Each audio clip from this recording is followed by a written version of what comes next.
네, 이번에는 명제 단원인데 명제란 일단 무엇이냐? 영어로는 이제 프로포지션이라고 되어 있죠. 이 명제란 참 또는 거짓을 명확하게 판정할 수 있는 문장이나 어떤 수식을 말하는 거예요.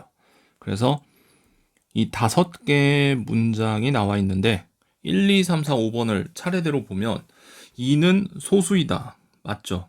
그래서 이런 거를 참명제. 두 번째, 독도는 대한민국의 영토다. 참인명제. 숫자 배열 0, 1, 2, 3, 4, 5, 6, 7, 8, 9가 원주율 파이. 파이가 이제 3.14, 1592 뭐 해가지고 이게 쭉 나갔는데 이 중간 어딘가에 0, 1, 2, 3, 4, 5, 5, 6, 7, 8, 9가 등장을 한다는 얘기거든요. 진짜 그럴지 안 그럴지 모르죠. 하지만 지금 이것도 명제가 맞습니다. 왜냐면은 확인이 가능하거든요. 그래서 기면 기다 아니면 아니다 그렇게 판단을 할 수가 있겠죠. 지금 현재 우리 실력으로 못할 뿐인 거죠. 4번 삼각형의 세 내각의 크기의 합이 540도다. 틀린 얘기죠. 180도인데 이것도 거짓인데 명제라고 볼 수 있습니다. 거짓말이다 라고 판단 가능하니까. 루트 5는 유리수이다 아니죠. 무리수죠. 이것도 마찬가지로 거짓말인데 명제가 맞다. 다음에 이제 6번, 7번, 8번 같은 경우에는 안녕하십니까. 참 거짓의 가치가 없죠. 행복은 불타는 2단 옆차기. 이건 뭔 소리인지 모르겠어요. 그래서 이런 건 개소리다.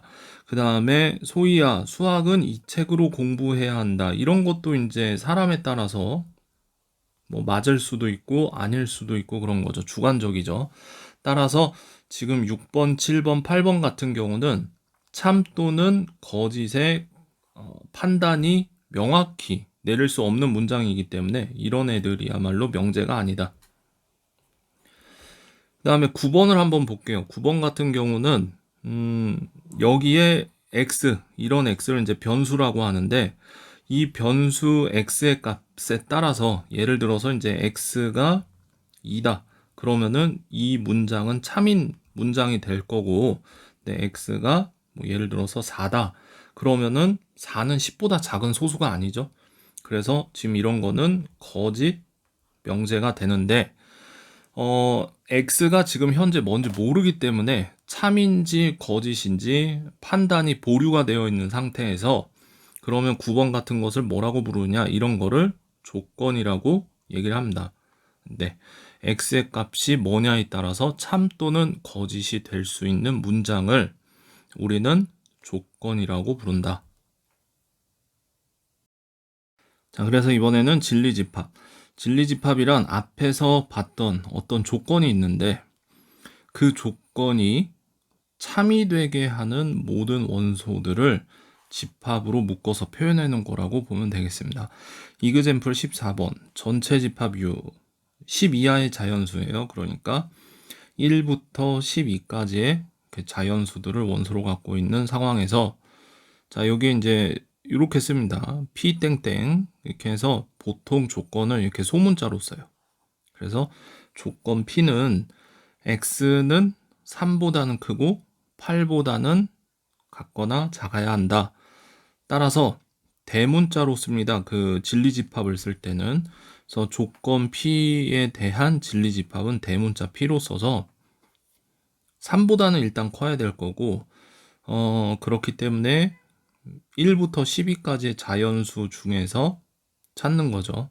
왜 그러냐면은 전체 집합 U를 줬고 요것에 대한 조건을 주고 있기 때문에 이 안에서 찾는 겁니다. 그래서 4, 5, 6, 7, 8까지 자연수가 이제 진리집합 P의 원소라고 볼 수 있고 그 다음에 이제 Q의 조건을 보게 되면 36의 약수입니다.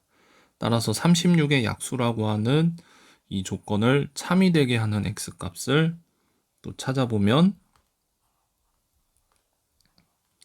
1, 2, 3, 4, 그 다음에 6, 9, 12에서 딱 멈추는 거죠. 그래서 이제 3번. 여기에 이제 P 또는 Q라고 되어 있죠. 조건 P 또는 Q는 조건 P를 만족시키거나 Q를 만족시키는 그런 원소를 찾아야 하기 때문에 집합으로 보면은 P에 속해 있거나 Q에 속해 있는 원소들로 보면 P와 Q의 합집합을 구하라는 얘기죠. 그래서 다 합쳐서 쓰면 되겠습니다.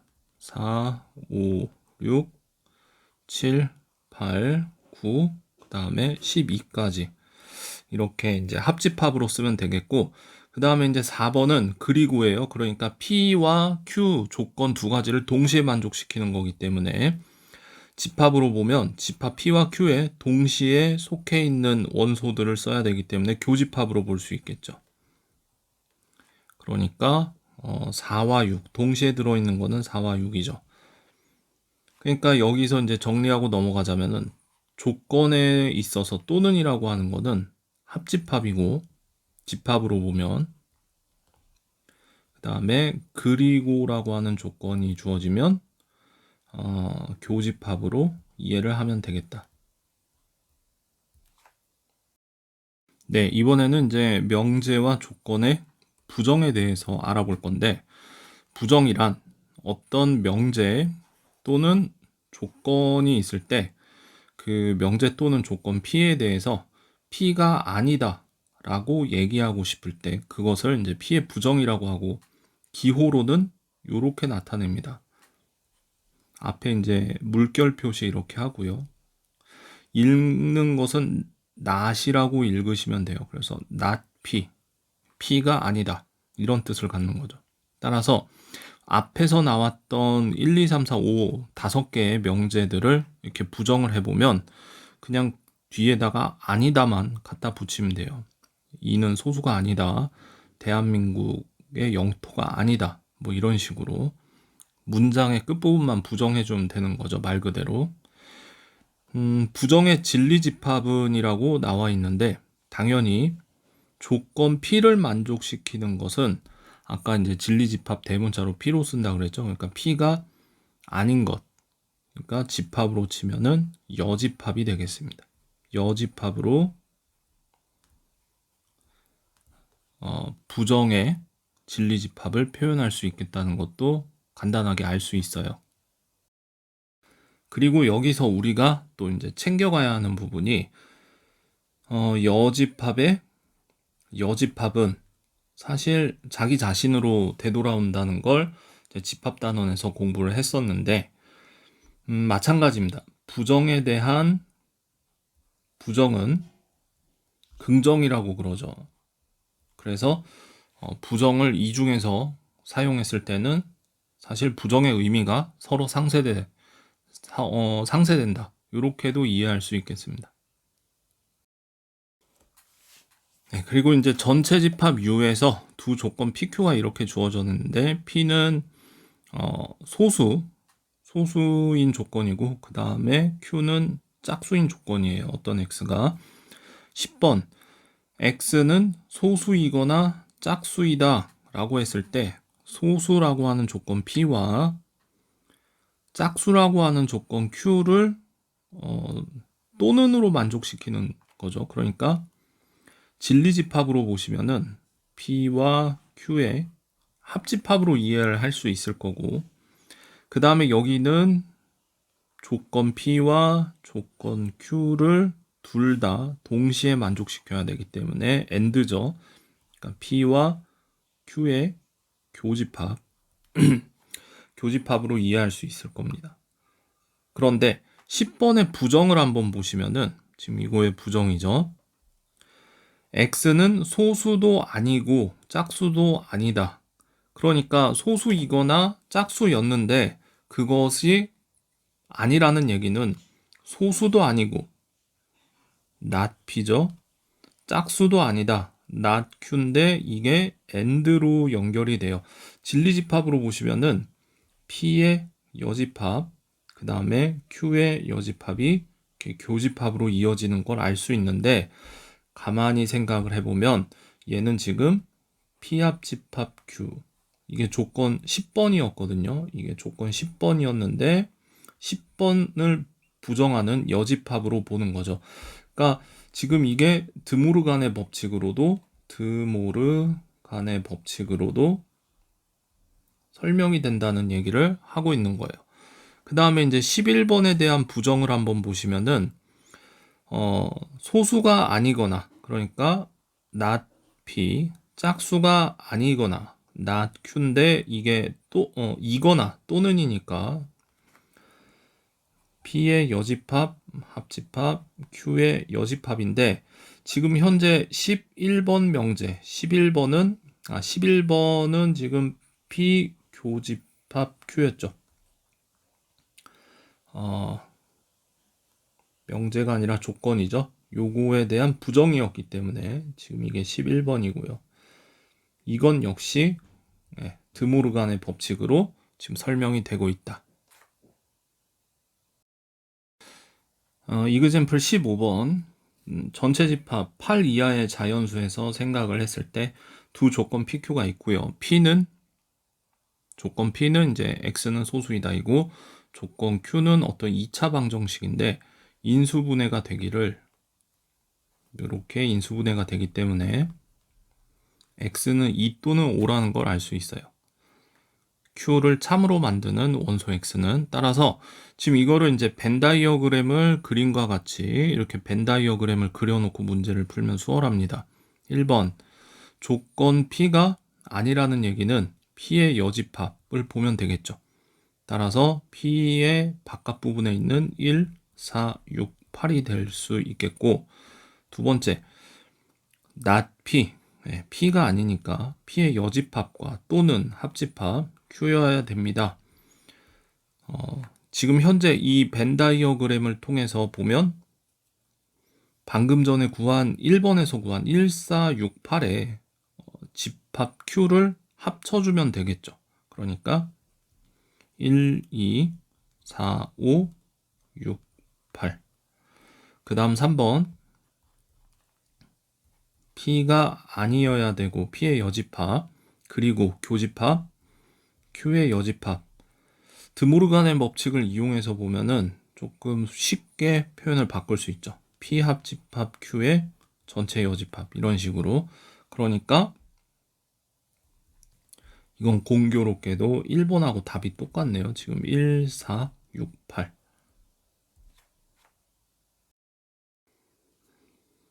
이번에는 이제 명제 P 화살표 Q라고 되어 있는 이 기호에 대해서 알아볼게요. 지금 얘는 P 화살표 Q인데 이제 읽는 것은 P이면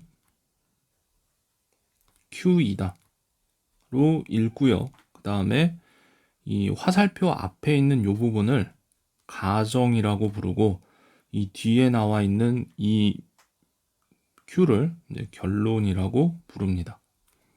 그래서 밑에 있는 문장을 보시면은 마름모는 정사각형이다 라고 되어 있는데, 이거를 그 뭐뭐 이면이라고 하는 문장이 안 보이죠? 그러면은 사실은 이 문장은 이래요. 어떤 사각형이 마름모이면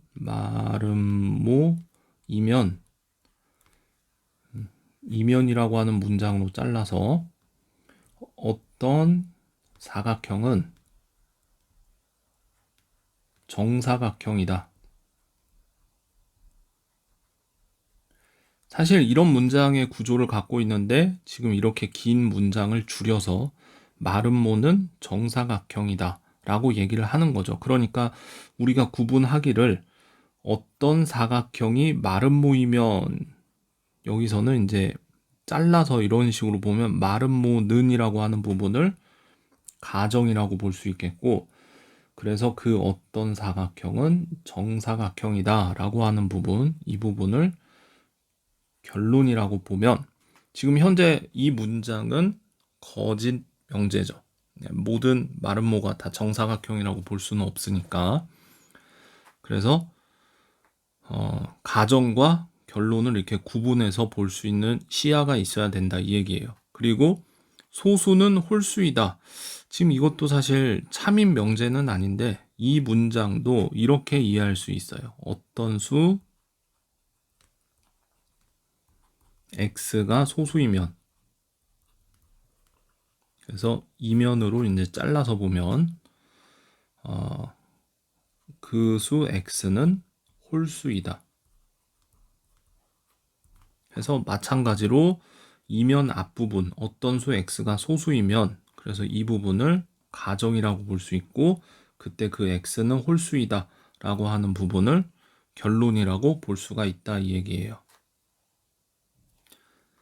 우리가 이렇게 명제를 가정과 결론으로 구분을 해서 보고자 하는 것은 그 원인은 얘 때문에 그렇습니다.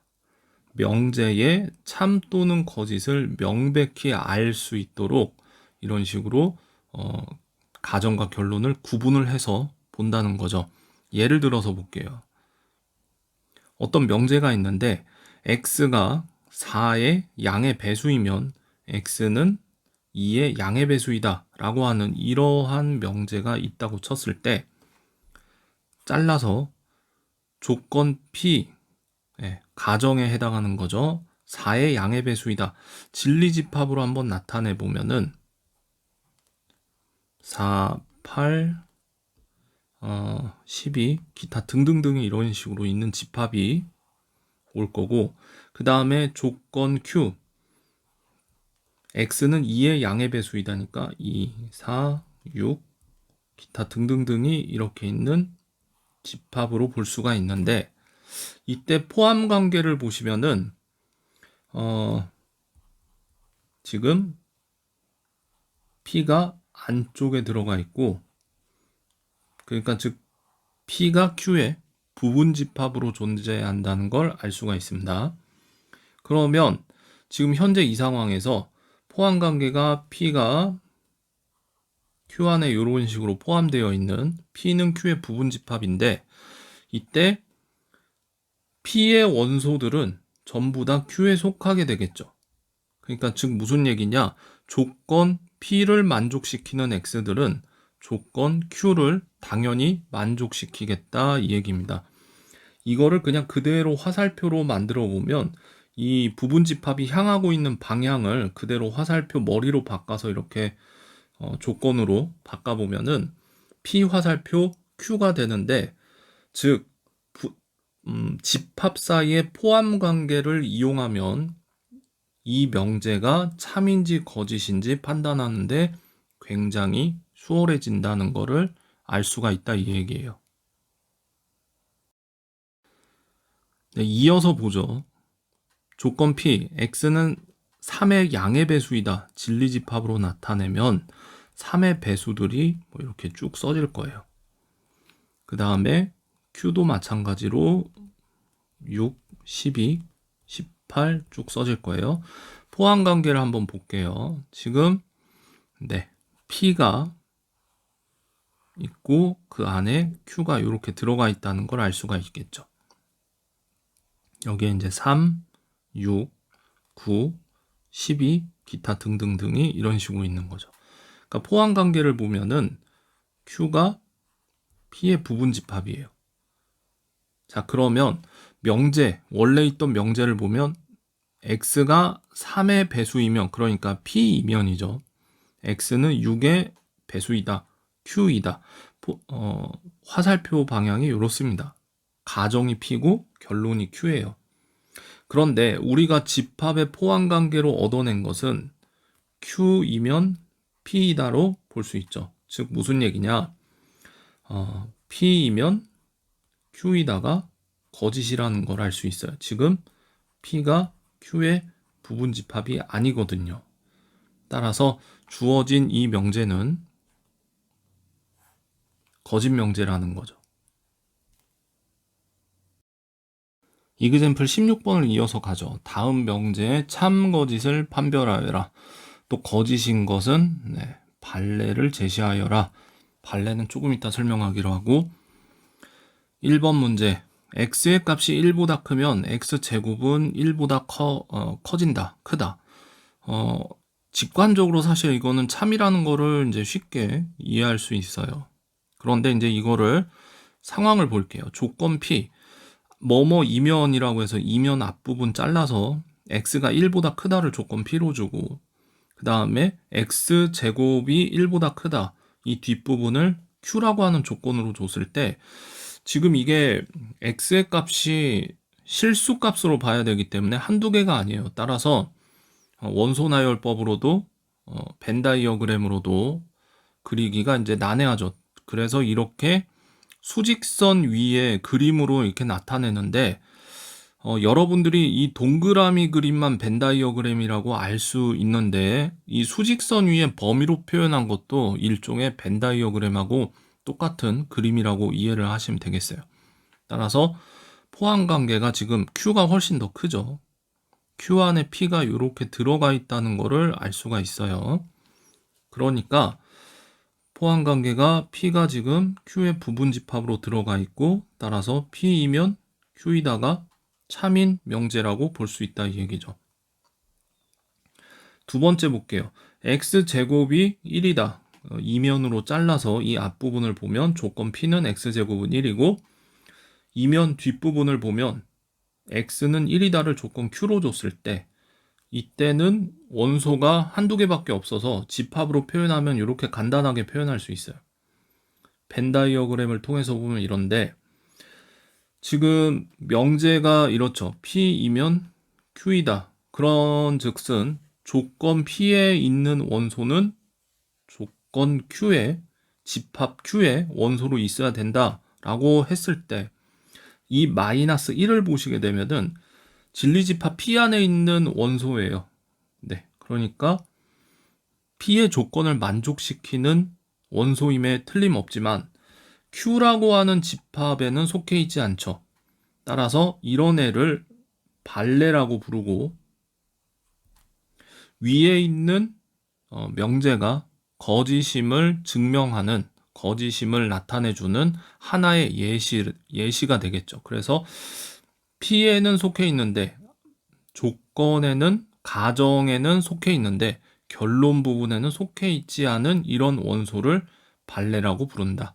그래서 발레를 제시하여라 라고 했을 때, 지금 얘는 일단 거짓이고, 발레로는 x가 1인 상황에서 발레가 되겠다. 이번에는 이제 모든이나 어떤이라고 하는 그 단어가 포함되어 있는 명제의 참 또는 거짓을 볼 건데, 어떤 명제 중에 모든을 뜻한 말이나 아니면 어떤 썸이죠. 뜻하는 어떤 명제를 한번 볼게요. 12번하고 13번을 볼 건데, 12번 모든 실수 x에 대해서 x제곱은 0보다 크다. 거짓 명제죠. 예. 12번은 이제 거짓 명제인데, 발레로 x의 값이 0이라고 생각해 보면 제곱을 했을 때 0보다 커지지 않아요. 그러니까 여기서 모든이라고 하는 수식어구가 들어가게 되면 단 하나도 빠짐없이라는 뜻을 갖게 되는데, 이 말은 단 하나라도 예외가 있으면 안 된다라는 뜻이고, 13번 명제를 볼게요. 어떤 실수 x에 대해서 그 x를 제곱하면 0보다 크다. 이건 참이에요. 아무거나 하나 예를 들면 됩니다. 꼭 2가 아니어도 되죠. 그래서 어떤 실수 x라고 하는 것은 한 개라도 있으면 된다. 그러니까 정리를 해보면 모든이라고 하는 것은 단 하나의 예외도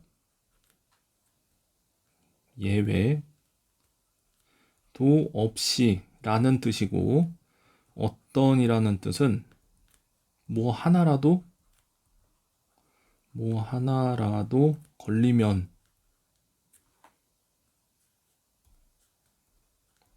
뭐 이런 뜻으로 이제 이해를 하시면 되겠다, 이 얘기예요.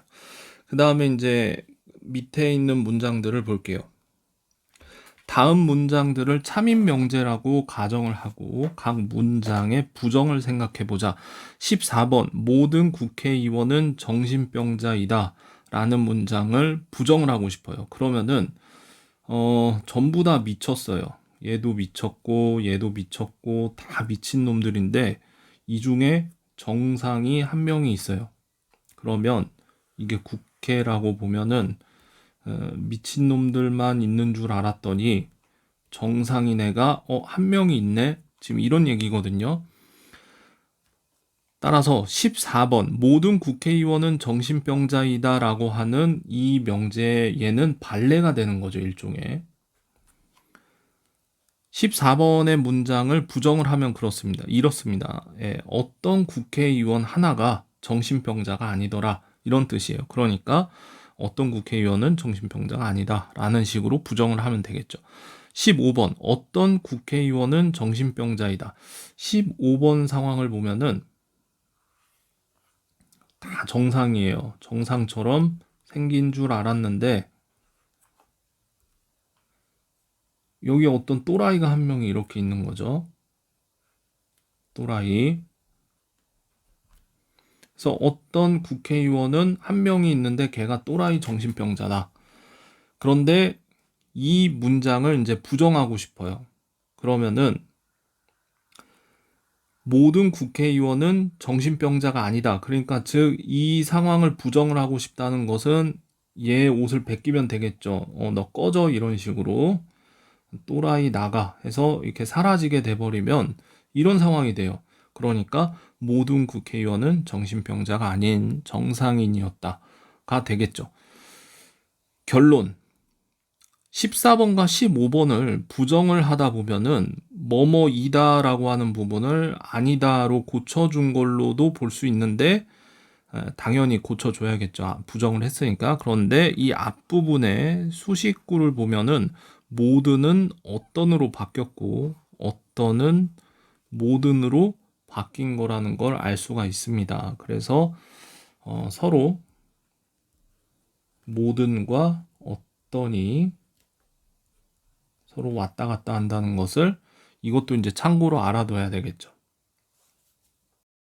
네, 이그젠플 16번 다음 명제의 부정을 얘기하고 그것의 참과 거짓을 판별하세요.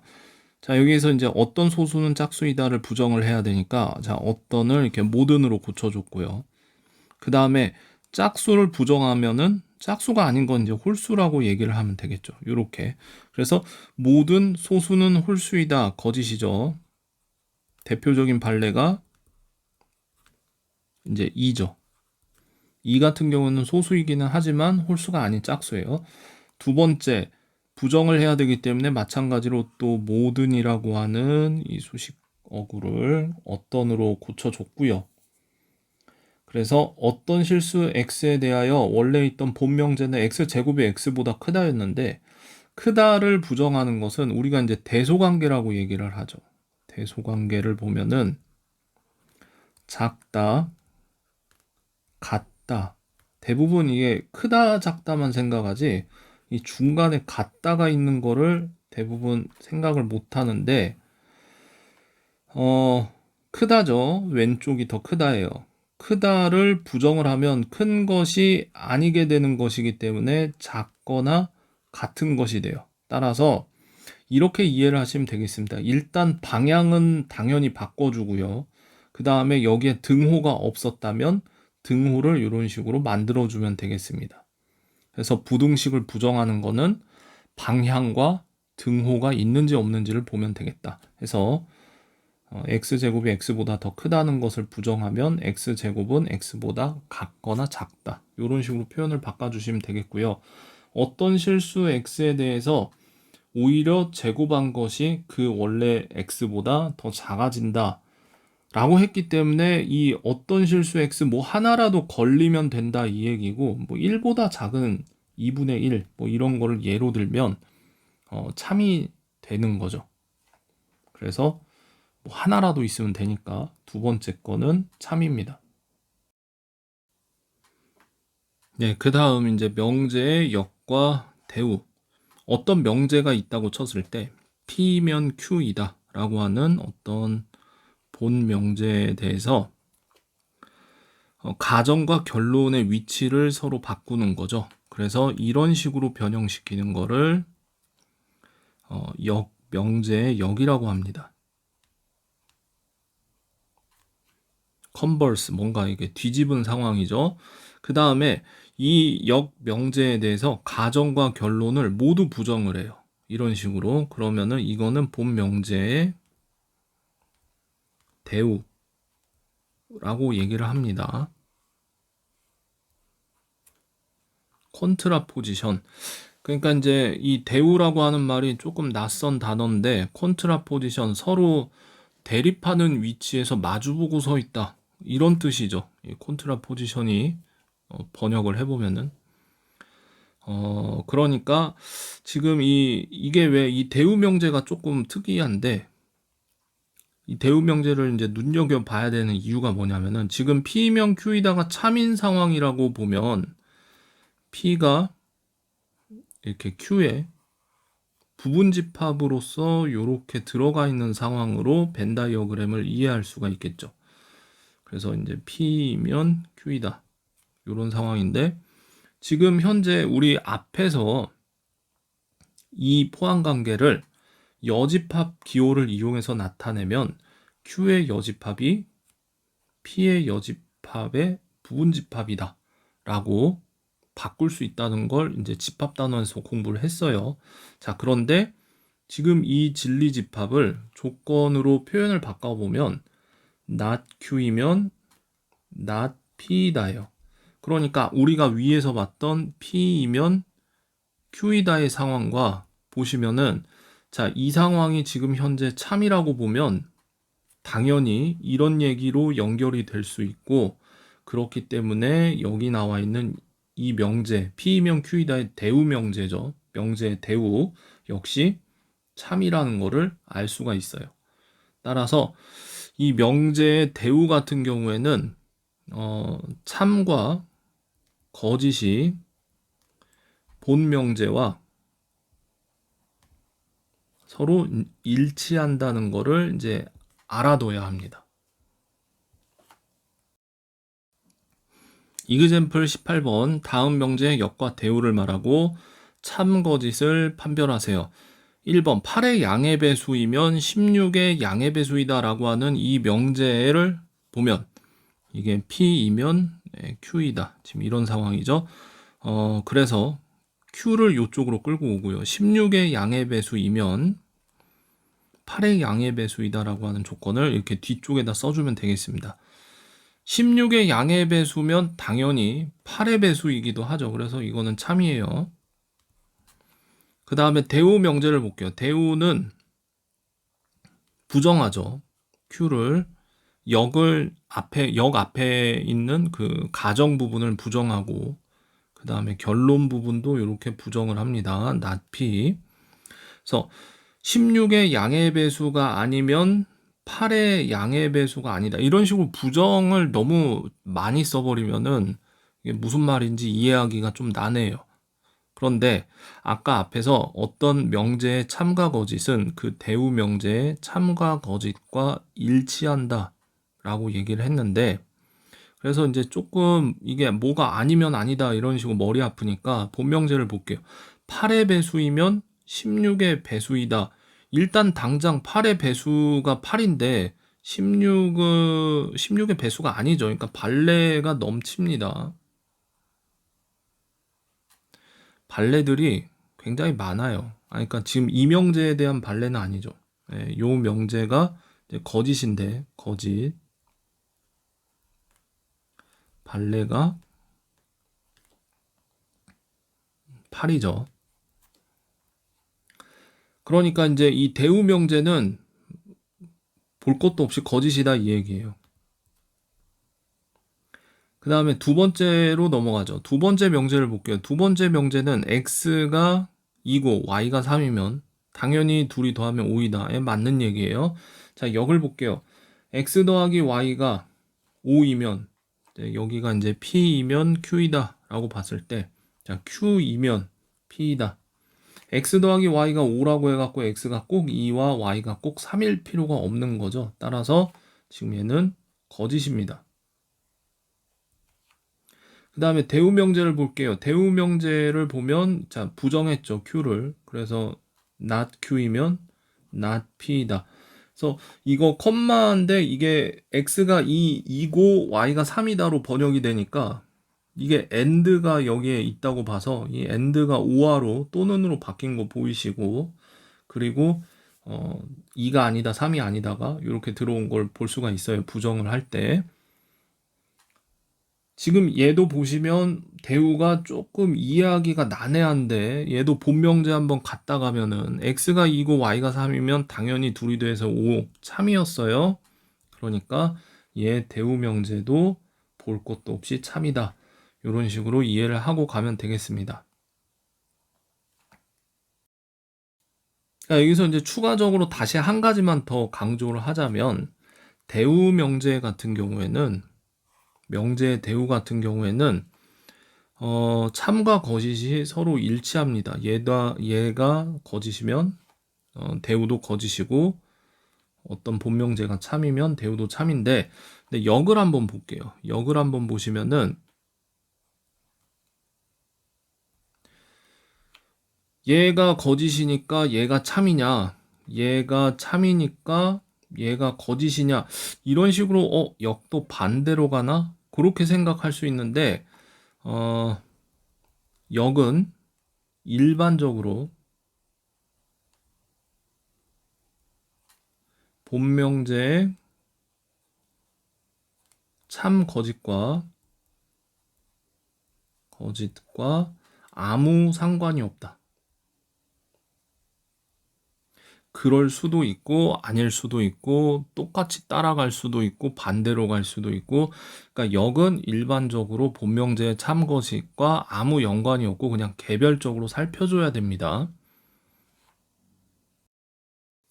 자, 이그젬플 19번, 어떤 두 명제가 있습니다. 조건 P와 Q에 대해서 P면 Q이다, 그 다음에 not P면 not R이다 라고 하는 두 명제가 모두 참이라고 했어요.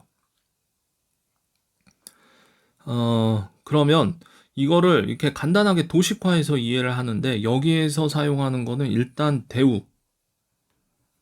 대우를 이용해서 여러 조건들의 변형을 만들어낼 수가 있거든요. 일단 not P이면 not R이다에 대해서 대우를 한번 생각을 해봅시다. 대우를 생각해보면 둘이 자리 바꾸고 부정을 해주면 이런 식으로 바뀌겠죠. R이면 P이다. 그런데 이때 1번 명제하고 지금 여기서 찾아낸 요 2번 명제를 보시게 되면 R이면 P이다인데 P면 Q이다라고 하는 이런 식으로 명제가 서로 물리는 구조, 이런 거를 3단 논법이라 그래요. 따라서 문제에서는 언급을 하지 않았지만 자연스럽게 R이면 Q이다라는 것도 참이구나, 참인 명제구나 해서 한 다리 건너뛰어서 이런 식으로 명제를 유도해낼 수 있다, 이 얘기죠. 답이 나왔어요. 다음 중 반드시 참이라고 할 수 없는 것은 무엇입니까? 이게 4번을 보시게 되면은 지금 얘와 완전 반대로 얘기를 하고 있는데, 여기죠. 요거의 영명제가 P면 R이단데, 아까 이제 앞전에 제가 뭐라 그랬냐면은 어떤 본명제가 참이라고 해서 그 영명제가 참이냐 혹은 거짓이냐 확실히 알 수 없다. 네, 그래서 이 4번 같은 경우가 다른 어떤 조건이 없기 때문에 참 또는 거짓을 분명히 알 수가 없죠. 자, 그리고 이 밑에 이 어플리케이션 23번 보시면은 뭐 역사 얘기가 좀 나와 있어요. 뭐 브루투스, 카이사르 뭐 이렇게 나와 있는데, 지금 이 문장들을 그대로 읽어보면 이거 문제 사실 못 풉니다. 그런데 브루투스는 카이사르의 암살자 모의자 중에 한 명이다. 그러면은 브루투스는 그럼 P이면 암살자이다, Q이다. 뭐 이런 식으로 이렇게 이 문장들을 PQR로 간단하게 도식화해가지고 문제를 풀어야 되겠죠.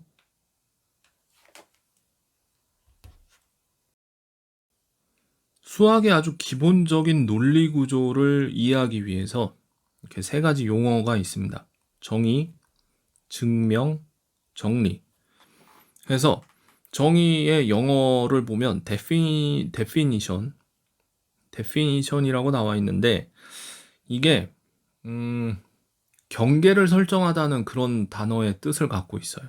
그러니까 정의라고 하는 것은 그러니까 한자식으로 이게 정의가 뜻을 이름을 갖다가 붙여주는 이거를 뭐라 하자 이제 의미를 부여하는 그런 뜻인데 1번 문장을 보죠. 이등변 삼각형은 두 변의 길이가 같은 삼각형이다. 뭐를 뭐뭐라 하자 이런 식으로 명명하는 거 이런 것이 이제 정의라고 보시면 될 거고요. 많이들 헷갈리는데 2번을 보면은 이등변 삼각형은 꼭지각의 이등분선이 밑변을 수직 이등분한다 라고 보면 이거는 이등변 삼각형의 뜻이 아니에요. 이거는 이등변 삼각형이 갖고 있는 성질을 얘기하는 거거든요. 그러니까 이런 거는 정의는 아니죠. 성질이에요. 그런 상황에서 수학은 이렇게 정의로부터 시작을 합니다. 이등변 삼각형은 두 변의 길이가 서로 같다. 여기의 길이가 이렇게 같아요. 그래서 여기를 꼭지각을 A, 이제 밑에를 BC라고 했을 때 여기에 수선을 하나 긋게 되면 수선이 이제 직각으로 떨어지는 선이죠. 근데 여기를 D라고 했을 때 삼각형 ABD하고 삼각형 ACD는 합동이에요. 합동 조건은 이등변 삼각형이라고 해서 일단 요렇게 길이가 같죠. 그 다음에 AD 길이도 같고 그 다음에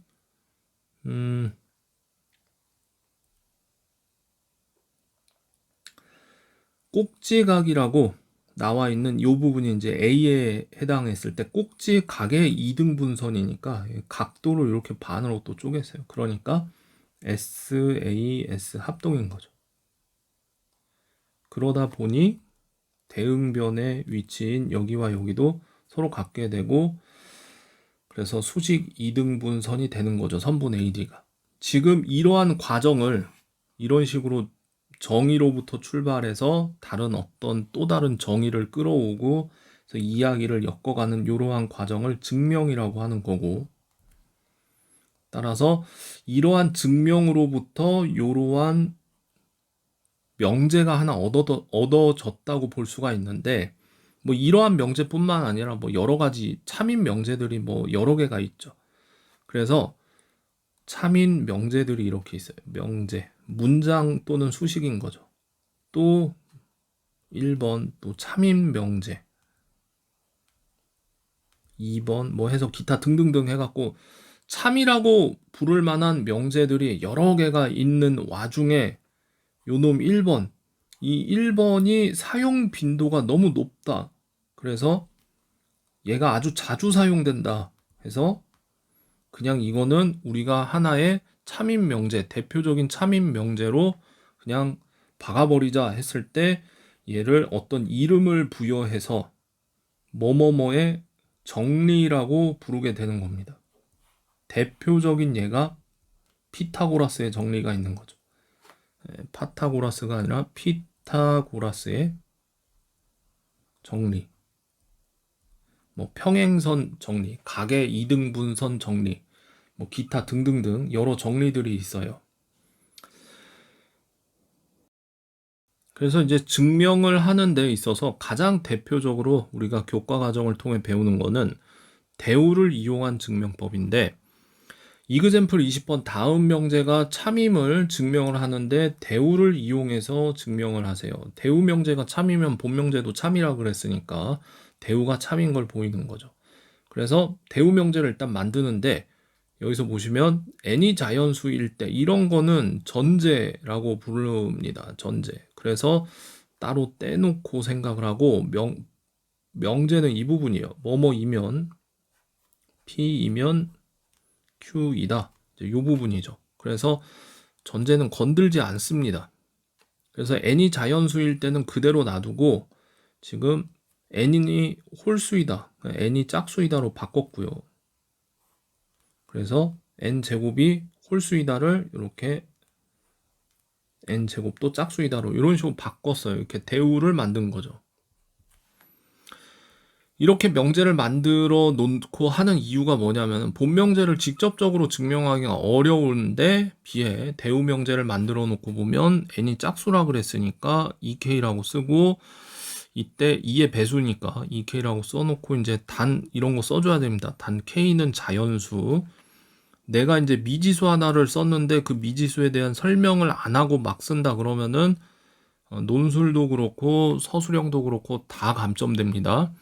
그래서 n은 2k, 단 k는 자연수라고 놓고 보면 n 제곱을 해보면 양변 제곱하는 거죠. 4k 제곱인데 이 4k 제곱이라는 것도 2라고 하는 인수 하나 빼놓고 보면 결국은 2의 배수거든요. 따라서 n 제곱도 짝수이다. 뭐 자연스럽게 증명이 되죠. 해서 참이다. 이 명제는 참이다. 그러니까 대우 명제가 참이므로 본 명제가 참이다. 대우가 참이므로 본래 명제도 참이다. 이제 이런 식으로 이제 마무리를 지으면 퍼펙트한 서술형 답안지가 되겠습니다. 그래서 이렇게 대우를 이용한 증명은 대우로 바꿨을 때 증명이 더 쉬워지는 뭐 그런 경우에서 사용을 한다고 보시면 되겠습니다. 자, 그 다음에 이제 귀류법으로 증명을 하래요. 이제 귀류법이란 뭐냐, 쉽게 얘기를 해서 양자택일의 상황이 있다고 봅시다. 대표적으로 흑백, 옳다 그르다, 뭐 아니면 왼쪽 오른쪽, 뭐 기타 등등, 뭐 이런 양자택일의 상황이 있겠죠. 뭐 대표적으로 참 거짓, 뭐 이런 식으로 이렇게 양자택일의 상황에서 내가 원래 가고자 하는 목적은 여기에요. 여기를 증명을 하고 싶은데 이 증명이 어려워.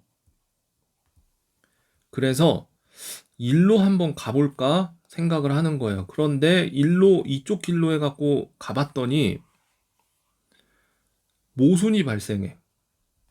그래서 다시 이쪽으로 돌아갈 수밖에 없구나. 요런 얘기입니다. 이때 이게 라틴어로 리덕티오라고 써 있는데 되돌리다 뭐 그런 뜻이죠.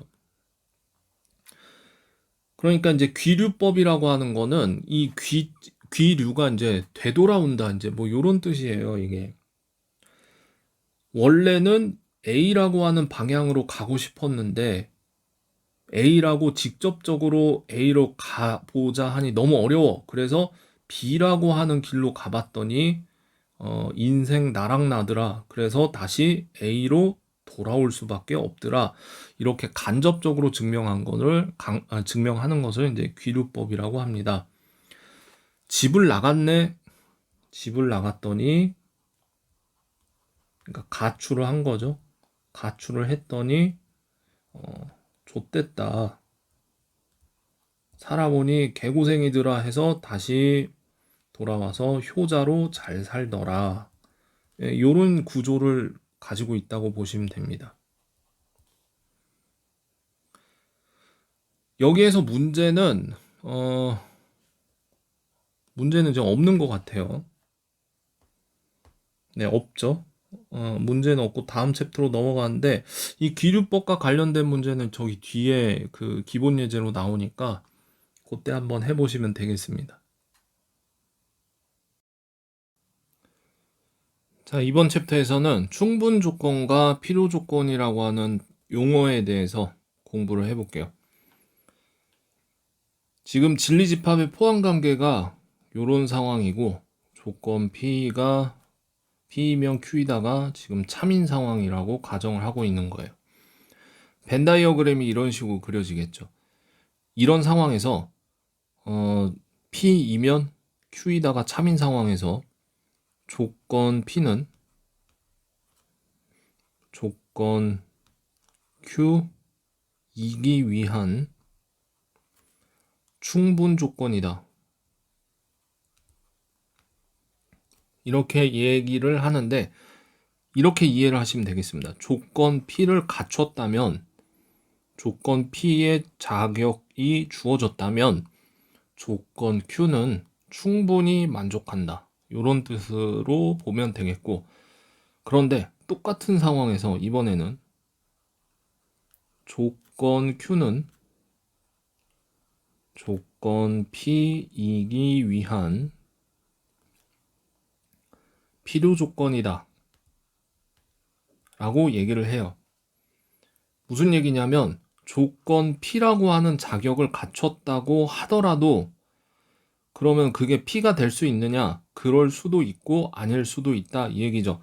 그러니까 진리집합 Q 안에 있는 운 좋게도 이러한 Q1을 골랐다면 P 진리집합 속에 있죠. 그러니까 P라고 하는 조건도 되는데, 그런데 재수없게 Q2라고 하는 이런 조건을 골라버리면 Q는 되는데 조건 P는 만족시키지 않게 되죠. 따라서 조건 Q라고 하더라도 조건 P가 참이냐 또는 거짓이냐, 그건 추가적으로 더 따져볼 필요가 있다. 그런 상황에서 이제 필요 조건이라고 보시면 되겠습니다. 추가적으로 더 디테일한 어떤 조건이 더 확실히 필요하다. 이러한 내용으로 이해를 하시면 쉽겠죠. 그 다음에 말장난 같은데 필요 충분 조건이라고 하는 관계도 있습니다. 필요 충분 조건. 필요 충분 조건은 서로가 서로한테 필요 조건이면서 동시에 충분 조건이 되는, 그러니까 포함 관계가 요거이면서 and 요런 상황이 되는 거죠. P가 Q이면서 동시에 Q가 P가 되는 이런 상황인데, 이 상황이 어떤 상황이냐면 P하고 Q하고 똑같은 상황이죠. 이런 거를 서로 동치 관계라고 얘기를 합니다. 똑같은 상황을 다른 말로 표현하는 뭐 그런 상황이라고 이해를 하시면 되겠습니다. 이그젬플 21번 다음 두 조건 PQ에 대해서 P는 Q이기 위한 무슨 조건인지를 말하여라. 말하려면 포함 관계를 봐야 됩니다. 포함 관계를 봐야 돼. 누가 누구의 부분 집합인지. 그래서 1번 이게 지금 x가 3보다 작은 거고 얘는 x가 플러스 마이너스 2 사이 범위예요. 그래서 이렇게 수직선 위에서 벤 다이어그램을 보게 되면 포함 관계가 이렇게 되어 있는 거죠. Q가 P의 부분 집합으로 들어가 있는 상황이에요. 따라서 뭐 이런 상황이죠. P이면 Q이다 라고 봤을 때 참일 수도 있고 거짓일 수도 있기 때문에 현재 1번은 P는 Q이기 위한 필요 조건이다.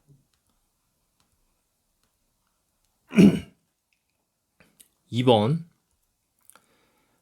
이 방정식을 풀면 x는 플러스 마이너스 2고요. 이 방정식을 풀면 인수분해하면 이렇게 되죠. 0이 하나가 더 추가되겠죠. 그래서 벤 다이어그램을 보면 요래요. 그래서 P이면 Q이기 위한 무슨 조건이냐? 지금 뭐 요런 조건이죠. 요런 상황이니까 P라고 하는 조건을 갖추면 P이기에 충분하다. 그래서 두 번째 거는 충분 조건이다.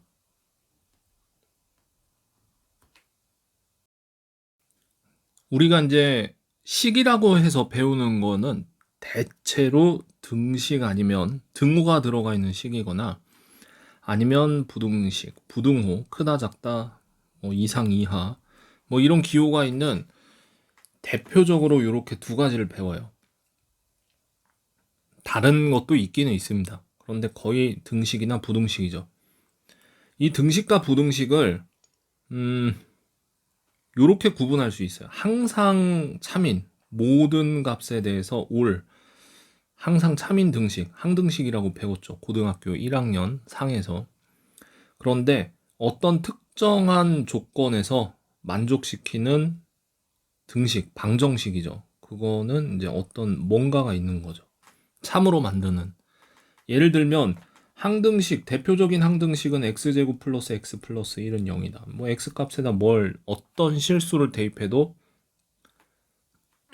아니다. 잘못 얘기했죠, 지금. 지금 이런 거는 아니죠. 이런 거 아니고 요런 거 x제곱 이거 쓰려다 지금 잘못 썼어요. 요거는 x 플러스 1의 완전 제곱. 대표적으로 곱셈 공식 같은 것들이 항등식이죠. 그 다음에 x 마이너스 2의 뭐 제곱은 0이다. 뭐 이런 거 같은 경우는 방정식. x가 2일 때만 참이다. 뭐 이런 거. 부등식도 그런 게 있다 이 얘기예요. 그래서 일반적으로 우리는 뭐 x는 2보다 크다 이런 부등식만 봤는데 x 제곱은 0 이상이다. 그럼 x 값에다가 어떤 실수를 대입해도 항상 참이 되죠. 제곱을 하면 음수가 나올 수 없으니까.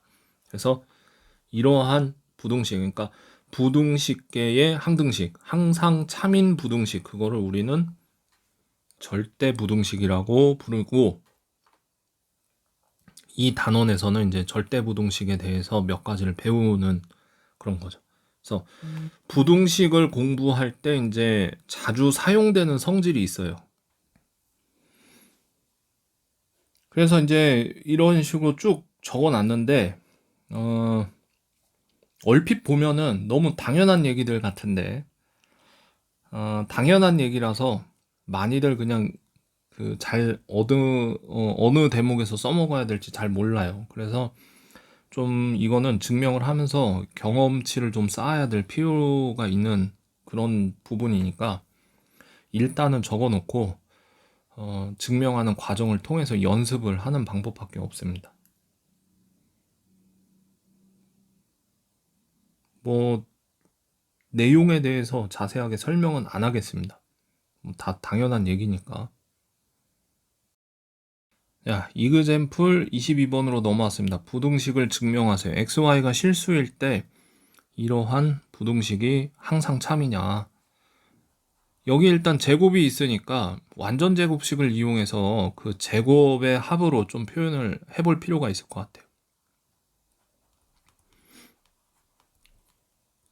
지금 이렇게 있죠. 그래서 x제곱 마이너스 xy만 놓고 봤을 때 완전 제곱식으로 만들어야 되니까 4분의 1 y제곱을 쓰고 4분의 3 y제곱, y제곱을 4분의 1하고 4분의 3으로 쪼갠 거죠.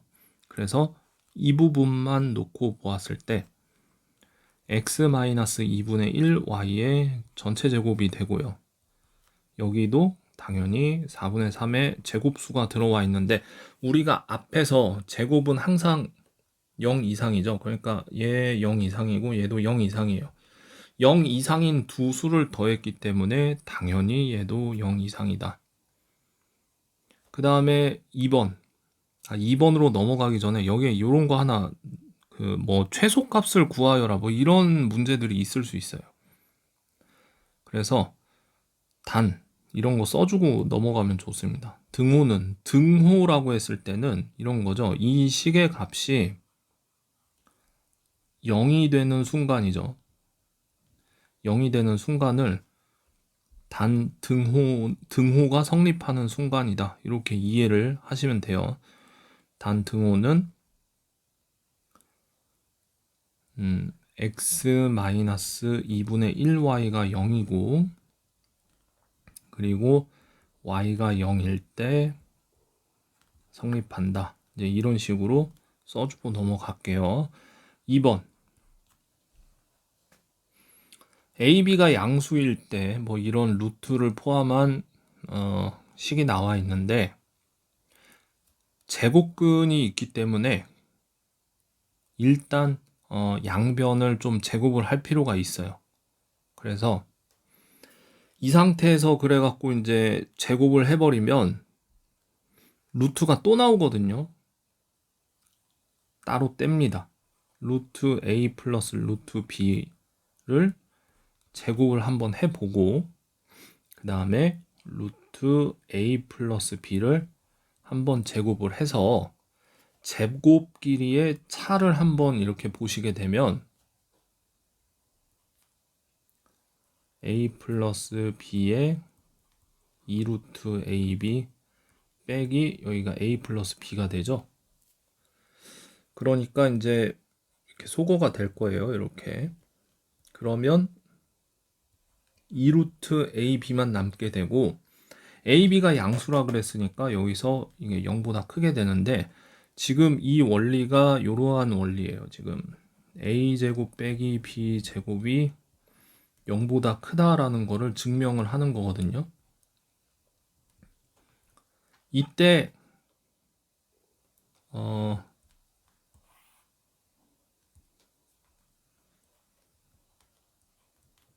당연히 이제 양수라고 하는 조건이 있어야 되죠. a제곱 빼기 b제곱이 크면 0보다 크면 a제곱은 b제곱보다 크다고 볼 수 있고 그때 a, b가 둘 다 양수라면 이렇다라고 이제 주장을 할 수가 있게 되는 거죠. 그래서 이러한 논리 구조를 따갖고 온다고 생각을 하시면 되겠습니다. 그래서 이거 임으로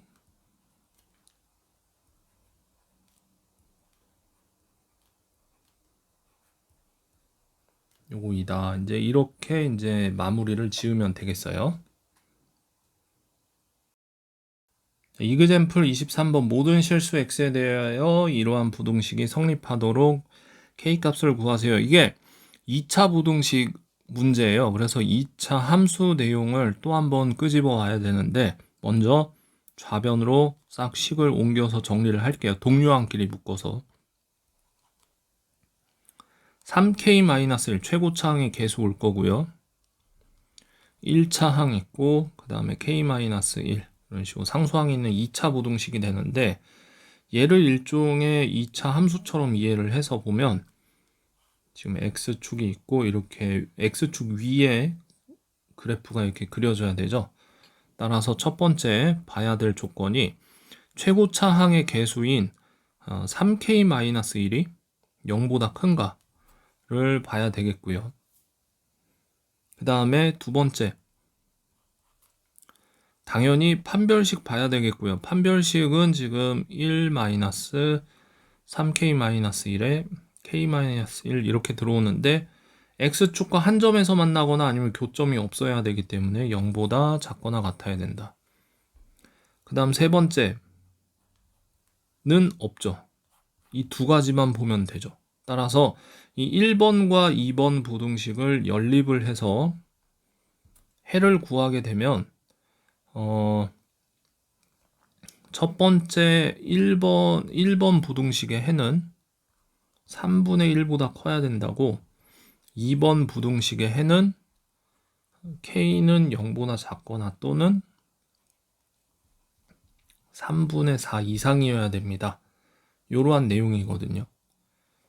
공통 부분은 이 부분이죠. 이제 이 부분하고 이 부분이 공통 부분이죠. 따라서 최종적인 답은 3분의 4 이상이어야 되는데 그때 실수 k의 최소값을 구하라고 했기 때문에 k의 최소값은 3분의 4이다. 그래서 이렇게 2차 부등식도 이 단원에 이제 공부하는 내용으로 또 한번 들어오니까 잘 알아두시면 좋겠습니다. 그 다음에 산술평균과 기하평균과 조합평균 사이에 절대부등식 관계가 또 성립해요. 이것도 이제 외워둬야 되는 내용인데 일단 어떤 두 수가 있고요. 두 수가 양수여야 된다는 전제가 깔려 있습니다. 그때 산술평균은 우리가 이제 국어, 수학, 과목 그 평균 내는 거하고 똑같아요. 그래서 두 개가 있으니까 둘이 더해서 나누기 2 개수만큼 나눠주죠. 물론 세 개가 있으면 3으로 나누면 돼요. 그 다음에 기하 평균은 조금 낯선데 이 기하가 이제 이 지오메트릭을 이제 번역을 한 거고 지오메트릭은 땅의 측량과 연관이 있고 이건 넓이와 연관이 있어요. 그래서 기하 평균은 그러면은 뭐 넓이의 평균 값이냐 또 그런 의미는 아니고 둘이 곱해서 이렇게 제곱근을 주는 게 기하평균인데, 도대체 이 기하평균은 뭔 내용이냐 해서 이해하기 어려우니까 잠깐 예시를 들으면은, 실제로 월급이 100만 원인 사람이 있다고 쳤을 때 이번 달에 10% 인상을 했어요. 월급을. 그러면 이제 110만 원을 받은 거죠. 그런데 그 다음 달에는 사정이 안 좋아져서 10%를 감봉했어요. 그러면은 여기서 110만 원에 10%가 빠지니까 99만 원이죠. 11만 원이 빠진 99만 원이 된 건데, 자, 플러스 10과 마이너스 10을 산술 평균으로 계산해 보면 0이 나옵니다. 그런데 실제로는 1%가 줄어든 거죠. 이러한 상황에서 삭제. 자, 이러한 상황에서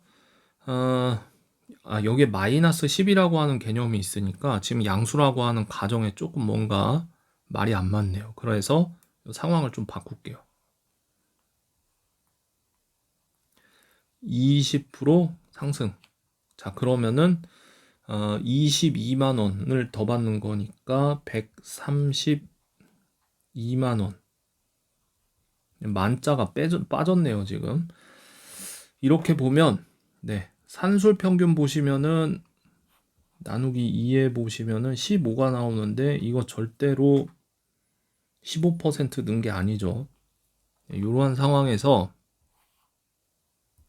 두 달 동안 평균적으로 얼마만큼 인상했습니까? 라고 하는 질문을 던졌을 때 여기를 A%, 여기를 A%, 이런 식으로 보게 되면 A 제곱은 지금 1.1과 1.2의 곱과 일치해야 되고, 따라서 A는 1.1 곱하기 1.2의 제곱근으로 볼 수 있다.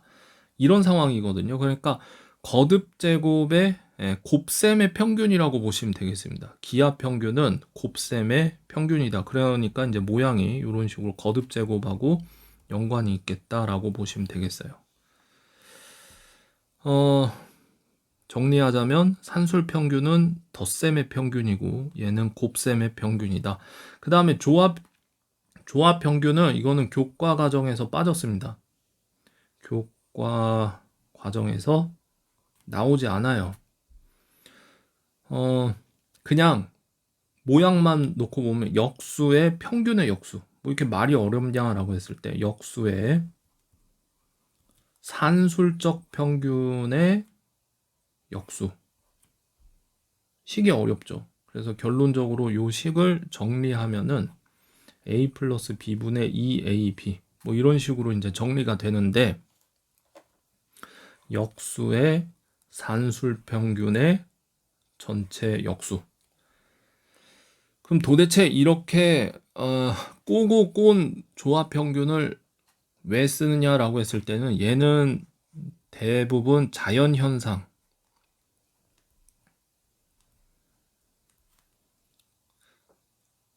음계, 대표적으로 음악, 그 도레미파솔라시도 할 때 있죠. 그때 그 파동, 헤르츠 구하거나 뭐 그럴 때 음계 평균 구하고 뭐 도와 미 사이에 레가 있고 뭐 이런 거 계산할 때 이런 식으로 계산이 된다 이 얘기예요. 파동수가.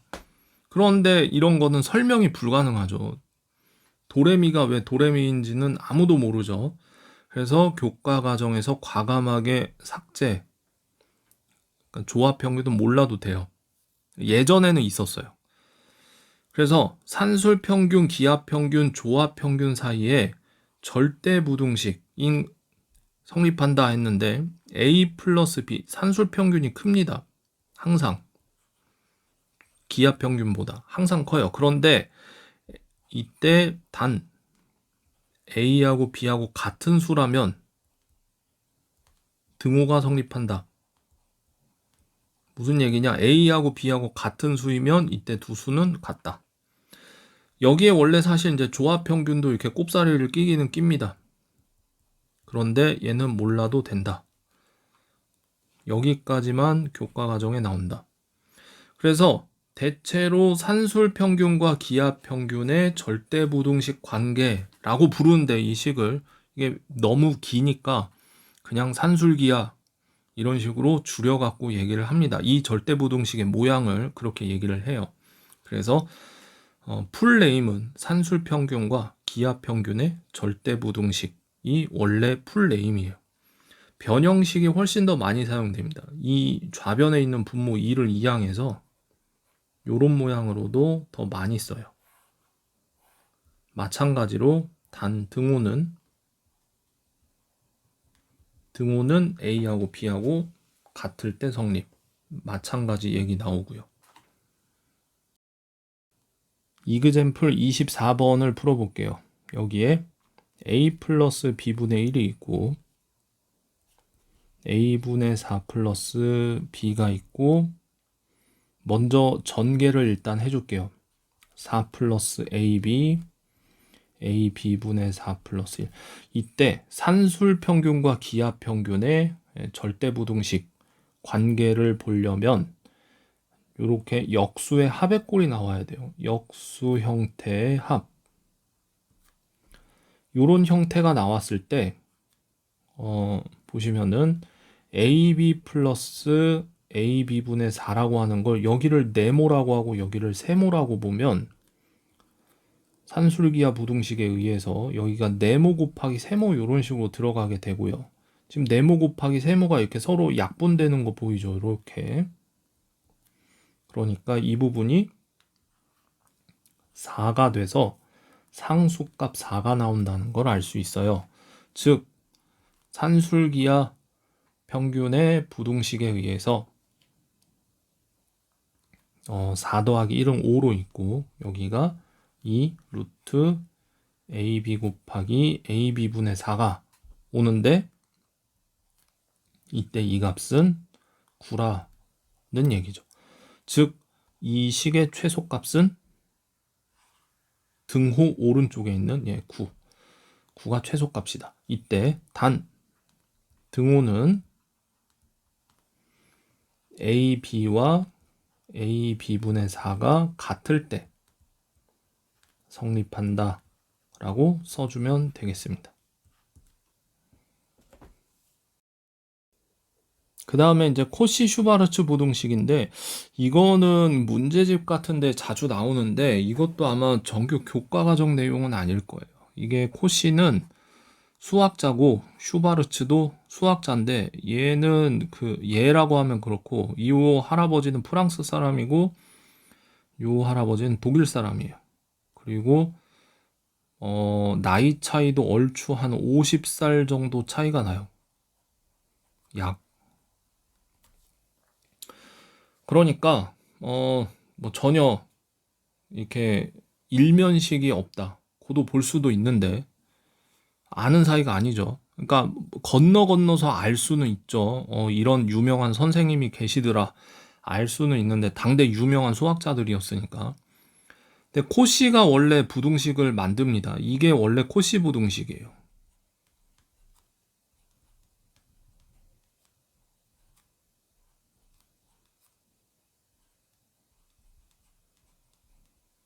이때 당연히 여기 이제 전제가 A, B, C, D는 실수여야 되고, 이때도 마찬가지로 등호 성립 조건이 있는데, 단 등호는 A분의 C, B분의 D일 때 성립한다. 이렇게 나와 있는데 지금 이 표현이 조금 어려워요. 이게 눈에도 잘 안 들어오고, 쉽게 비례식으로 바꾸면 이렇게 보면 됩니다. A 대 B는 C 대 D다. 이러면은 조금 이해하기가 쉽죠. 요거 대 요거는 요거 대 요거다. 이제 괄호 안에 들어가 있는 제곱 밑에 있는 미체 비율이 서로 같아야 된다, 이 얘기죠. 그래서 증명하는 과정은 생략할게요. 근데 증명하는 과정은 어렵지 않습니다. 그냥 완전 제곱식 이용해서 증명을 해서 해보면 되는데, 그냥 전 과정을 보여주지는 않고 여기에서 AC 플러스 BD의 전체 제곱을 빼보는 거예요. 그러면은 이제 이거를 계속 쭉 정리를 하다 보면 완전 제곱식이 나오거든요. AD-BC의 제곱은 0이다. 이런 식이 0 이상이다. 예, 제곱수니까. 그러니까 내용이 이렇게 흘러오는 거죠. 얘를 정리를 하면 여기까지 정리가 되는데 얘가 완전 제곱수니까 당연히 0 이상이다. 즉 왼쪽에 있는 값이 더 커야 된다. 빼기 앞에 있는 부분이 더 커야 된다 해서 이러한 결론에 도달하게 된다 이 얘기예요. 그러니까 증명하는 내용은 그렇게 어렵지 않은데 코시가 이런 형태의 부등식을 아주 자주 사용했어요. 그래서 이게 코시 부등식이라고 이제 이름이 붙었는데 요거를 이제 그로부터 한 수십 년 후에 이제 슈바르츠라고 하는 수학자가 나와가지고 이게 항이 두 개만 있을 때만 되는 게 아니고 이게 여러 개 있을 때도 된다. 그래서 여기가 뭐 x제곱, y제곱, 뭐 z제곱, 기타 등등등 또 이 모양을 똑같이 유지하기만 하면 된다. 해서 기타 등등등 이런 식으로 이거를 확장을 시켜서 증명을 해버렸어요. 그래서 이 두 사람의 업적을 기려서 코시 슈바르츠의 부등식이다 라고 합니다. 그래서 이 모양만 외워두시면 되겠습니다. 이 모양이 어떻게 사용되는지는 문제를 풀면서 볼게요. 이그젬플 25번 어떤 실수 xy가 있는데 x 더하기 y가 6이라고 했을 때 x제곱 더하기 y제곱의 최소값을 구하세요. 모양 만들기가 초보자들이 사실 쉽지 않습니다. 이 x 앞에 이렇게 봐요. x 곱하기 1, y 앞에 곱하기 1이 있다고 이렇게 생각을 해서 1의 제곱 더하기 1의 제곱 x제곱 더하기 y제곱은 1 곱하기 x 더하기 1 곱하기 y의 전체 제곱인데 얘가 좌변이 항상 이상이다. 크거나 같다. 이렇게 보면 지금 현재 이 부분이 6이라고 준 거죠. 따라서 이 부등식은 이 앞에 있는 게 이제 2고요. x제곱 더하기 y제곱은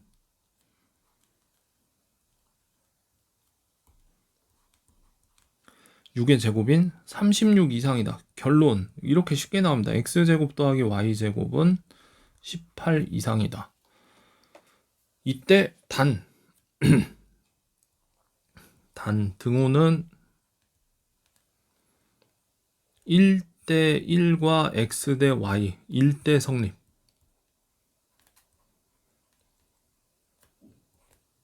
요렇게 보시면 되겠죠. 요거를 조금 다른 식으로 써보면은 1분의 x는 1분의 y일 때 성립 이렇게 써도 될 거예요. 이 말인즉슨 지금 x하고 y가 서로 같은 값이어야 되고 x 더하기 y가 6이어야 되니까 둘 다 3으로 같은 값일 때 성립한다라고 이해를 할 수 있겠죠. 그런데 지금 현재 이 문제를 조금 다른 관점으로 이해를 할 수도 있어요. 이게 활용 빈도가 조금 높습니다. 어떤 상황에서 사용되냐면은 x 더하기 y가 6이라고 보면 이러한 직선 방정식을 하나 생각할 수가 있거든요.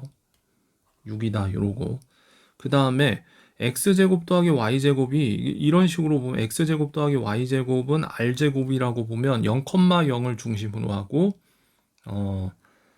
그 원의 방정식이라는 걸 알 수가 있어요. 이때 이 원과 이 직선이 서로 교점을 갖는 상황이라고 보면 원이 이렇게 크게 그려지면 이렇게 교점이 있는 거죠. 여기하고 여기 이런 식으로. 그런데 이거의 최소값이라고 하는 거는 얘를 점점 작게 만들어야 됩니다. 타이트하게 만들면은 요 정도의 원을 하나 만들 수가 있을 거예요. 여기에서 딱 하나 접하는 반지름의 사이즈가 훨씬 작아졌죠.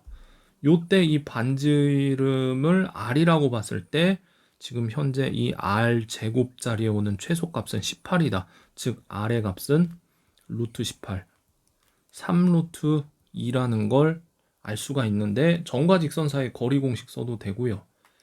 그 다음에 이제 여기가 6이죠 지금. 그러니까 당연히 여기는 루트 2분의 6 여기도 똑같죠. 루트 2분의 6 직각 이등변 삼각형이니까.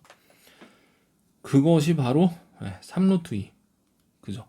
그래서 코시 슈바르츠 부등식이 그래서 이제 이 원의 방정식에서 반지름의 최소값 구할 때도 종종 사용되고 그래요. 네.